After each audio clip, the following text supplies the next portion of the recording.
Hey guys, it's Trevor, and you're watching Transition.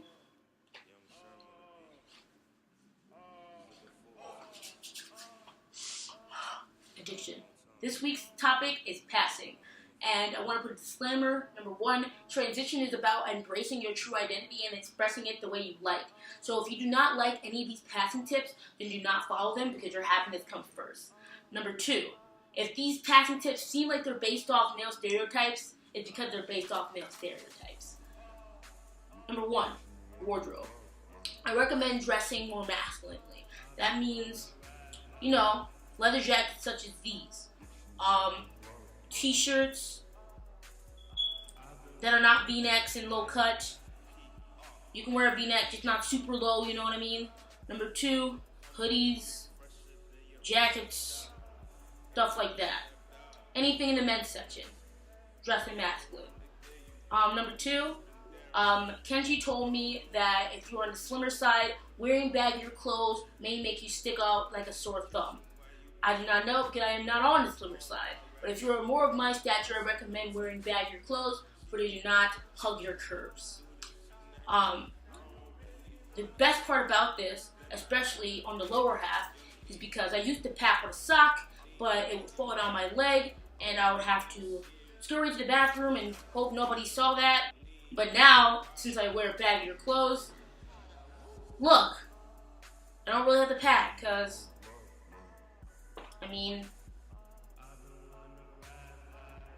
it could be something in there. You don't know that. And also, if you wear your pants like this, and you hold this, it also makes it look like there's kind of a bulge. So, do that. Also, I recommend do not wear jackets that totally show off your chest, like this one. I hate that it has these here, and it comes out at this point, especially when I unzipping it or whatever. Yeah, don't wear jackets like that. That's not a good thing. I recommend wearing shirts with lots of patterns, especially button-ups, because button-ups at least make me look the flattest. I'm going to show you that I'm wearing this plain, horrible shirt, bad example right now, and I'm going to come back with a button-up, and you're going to see the difference in my appearance. So, bam, bam, bam, bam, bam, bam, bam, bam. And the reason you should wear lots of patterns is because there's so many things going on in the chest area that you can't even really make out a shape. So, yay. Also, when I was talking about the things that accentuate your chest, it's not really that big of a deal, but it doesn't help your case. So just keep that in mind when you're shopping at Walmart for that next really nice shirt you're gonna get. Hola, change scenery because my mom came home. But furthermore, if you want to keep your chest flat, underneath those clothes, wear a binder. If you can't afford a binder, Google search free binder giveaways and YouTube it, because there's always free binder giveaways going on.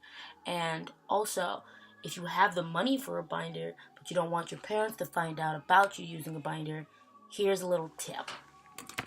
Okay, so you know that Walgreens that old person goes into to get their Oxycontin, and then they kind of drift off in their little rocking chair, their families even call them. Go to the store, buy a prepaid Visa debit card, use that. It works with a debit card. You can go on gc2b.com, which is a binder company. There's lots of binder companies. The two major ones are Underworks and GC2B, and I prefer GC2B, and many other guys prefer it, but there's arguments for two. But honestly, just look up binder reviews and stuff on YouTube and binder comparisons, and I'll put a link to GC2B in the description. But yeah, just and if you can't get a binder at all, like just the giveaways are just not enough, or you can't afford a binder, you can wear a sports bra. You can layer 2 of those, and you can always layer clothes, and that always helps. Step 2, mannerisms. So men tend to take up a lot of space. You see the way I'm sitting? That's taking up space. Obviously, if someone's sitting next to you, accommodate for them. But that is not really taking that much space anyway. I just mean dominate the area you're in. Or if you like to cross your leg like this, these are my 2 sitting positions. I don't really think about it. I'm just telling you what I do, and it is like taking up space. Alright? When you're having a conversation with somebody, look them in the eyes. Don't go, because that tends to be a feminine quality. I do that a lot, but I got told that that's a feminine type of thing to do. So, do whatever you want, but I'm just throwing things at you. Last but not least, 3, voice. So, feminine voices tend to fluctuate from sentence to sentence or within a sentence to emphasize and show emotion, and I have this problem. Now, I'm not saying that masculine voices are all monotone, even though we all know those dudes that have that voice, and some females that have that voice, but we're not talking about, this is my voice, I like cheeseburgers, I eat protein shakes only, I go to Planet Fitness, LA Fitness, why does it cost so much? Oh yeah, there's a pool. Just be aware of your voice pitch. Your voice should be coming from your chest, not your mouth. Which, your voice coming from your chest will be richer and deeper. And this takes a lot of practice.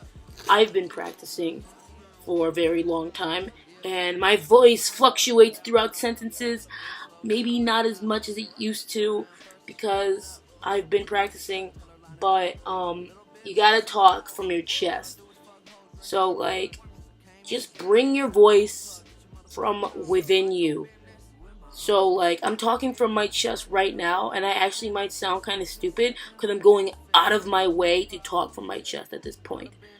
But if I talk from my mouth, hey guys, oh my god, I like rubber band balls. This took me 3 years to make. I have no friends. Oh my god. Compared to, all I do is go to Planet Fitness. Just speak from your chest, because chest is best. I'm sorry. There's also a method where if you do this, your voice will become deeper over time, because you are stretching your vocal cords in this exercise and training your voice to come from the diaphragm. Here's what you do. You take your normal speaking voice and you hum from your normal speaking voice, and then you bring that same hum up and you continue humming with your normal speaking voice, and then as you keep going lower, you lower your pitch and you hold it there, and then you bring it back up, and then you talk, and then you try to go from that pitch that you talked at, and you go up, and then you go down again. Like I told you, you hold the hum, and you go up, and then you go deeper as your head goes back down. If you're rattling or straining your voice at this point, at any point when you're down here, that means you're hurting your voice, and don't do that, because then the entire thing was useless anyway. Example.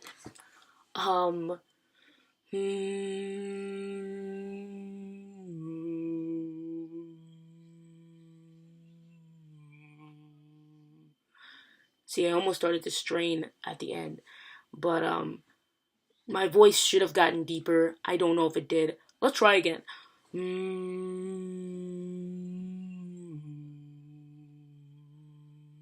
And then I try to talk at this voice.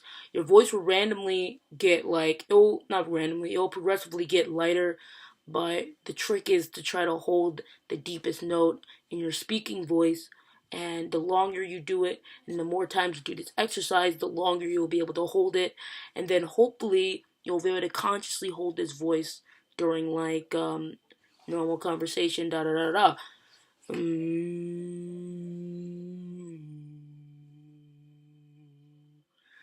A B C D E F G H I J K L M N O P Q R S T U V W X Y and Z. See, that was too deep for me. I can't go that deep. But yeah. I hope my packing tips are great. I didn't include how to pack, but I'll put a link to a packing video in the description. GC2B binder in the description. Personal channel. in the description. Subscribe to Transition Addiction. I need to rhyme again.